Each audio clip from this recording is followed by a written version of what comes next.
Usahay, mga kaigsuunan, wala nato kinitagai og belief.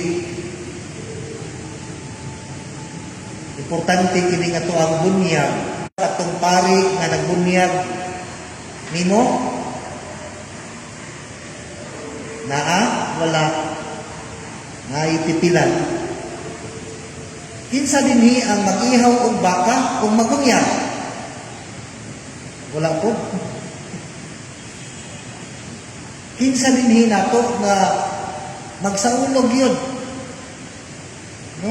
O kanang bunyag nato matag tuig.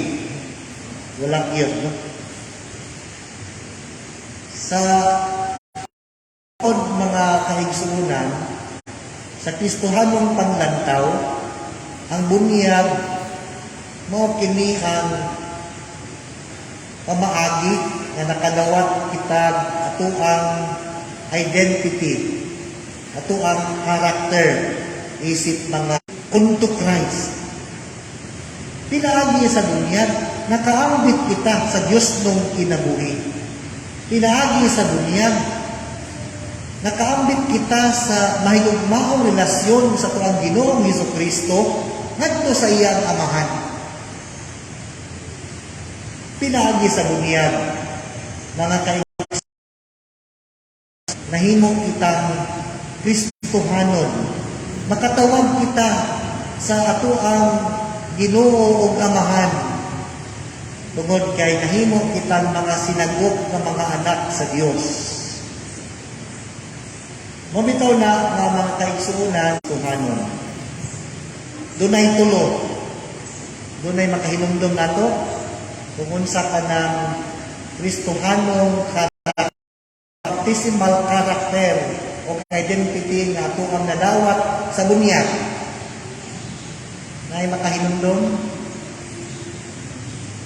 Kung naay makahinumdum, i-claim ninyo ang inyong prize kang Father Pat. Niyo puno o pagka-hari. Tungod kay ginihugan kita nga sama kang Kristo, iyang kinabuhi ug iyang misyon nga mahimo kitang usa ka pari, usa ka propeta, ug pero of course ang pinaka high priest nato mao ang Ginoong Hesukristo. Niambit kita ni anang iyahang pagkapari. Sa laktod nga pagkasulti, kining ato ang identity isip mga sumusunod ni Kristo, maampuon kay nadawat nato na siya nagasa, inaagi sa tuang bunyag. Kami, mga pare, particular kini nga ekspresyon ni ining maong gasa sa pagkapare. Ordained, no? Ministerial priesthood. Pero kita, nakadawat kita ni anang common priesthood. O bitaw na nga sa Santos, magampo kita na kining akong sakripisyo o inyong sakripisyo daw atong unta sa Dios nga amahan makagagahom sa tanan. Wala lang ko nag-offer og sakripisyo in a unique manner ako lang. Inyo hapon ang ako o inyong sakripisyo sa ato pa, ato ang gihiusa ang ato ang sakripisyo nining misa ngadto sa amahan. Kita ay nag-offer ni ini. Inyo hapon nga gi-exercise ang inyong pagkapari, tanahon nga kita nagsaulog ni ining Santos nga misa. Kana di ay muhalad mo mga igsuon. Halad mo. That is actually a form of a priestly offering. Ang nag-offer ka, nihalad ka for the sake of others. Nihalad ka, nagsakripisyo ka para sa uman. Kamong mga inahan, di ba, nag-aampun mo sa inyong mga anak na maayo sila, di sila masakiton, makagamit sila, makahuman sila. Mga anak mo, di ba, nag-aampun mo sa inyong mga inahan, mga ginikanan nga maayo ay ilang trabaho, no, dili sila magkasakit. Muo ka na ang ato ang tinuod nga identity. Ampo kita kanunay, intercessory prayer. No, nagapanalangin kita, nag-offer kita panalangin kung pag-ampo alang sa uban. Mabitaw na kamatingala ka o binunyagan, pero di kabalo mo ampo. Matingala ka, binunyagan, na kung ampo na gani ang isgutan, maglisod ng apil. Dili mo apil. Supposed to be, isip mga binunyagan, maampuon. Dili mahadlok og misa, dili mahadlok og rosaryo, dili mahadlok og prosesyon, dili mahadlok og nobina. Kay mo ka na ang ato ang pag-ila, atong identity, maampuon. Ikaduha, mga kaigsuonan, ginihugan usab kita nga mamahimong propeta. Ang propeta, mao ang tigpamakba sa Dios, tigpamakba sa Ginoo. Instrumento aron nga sila mao ang magpadayag sa pulong sa Ginoo ngadto sa katawhan. Abi ninyo mga kaigsuonan, importante kini nga ato kining exercise nato nga kining tawag isip mga propeta labi na karong panahon na sa pandemya. Daghan ang nagkinahanglan nato mga kaigsuonan karon sa pulong sa Ginoo, pulong sa paglaom, pulong sa gugma. Mahimo kitang propeta, tigpamakba sa pulong sa Ginoo.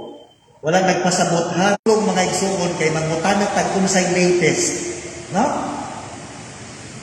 Dal-akon ang pulong sa Ginoo ngadto sa kaigsuonan nato. Himuapod ang ato ang kaugalingon nga tigpamakba sa Ginoo, labi na sa mga katawhan nga nagkinahanglan niini, nagkinahanglan og comfort sa mga namatyan, labi na sa mga naglisod, labi na sa mga nagpait, nagkong propeta. Nagkinahanglan ang simbahan natong tanan nga maoy magdala na mahimo kitang hari sa tuang kaugalingon. Can you master yourself? Can you command and order yourself? Kana bang mura kag commander ba sa imong kaugalingon?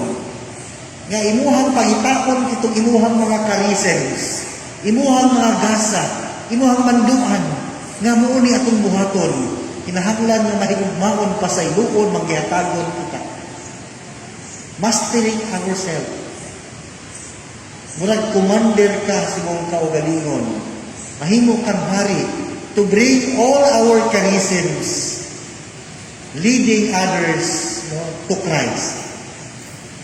Kini imuhang private nga kinabuhi, imuhang ordinaryong kinabuhi, imuhang mga hilig, imuhang mga gusto, imuhang kinaiya, imuhang panlantaw, imuhang i-order, imuhang tagaan og kuman, dili kay kini imuhang gusto, kini imuha lamang nga pasyon nimo, imuhang kaugalingon lamang ang imuhang gihuna-huna.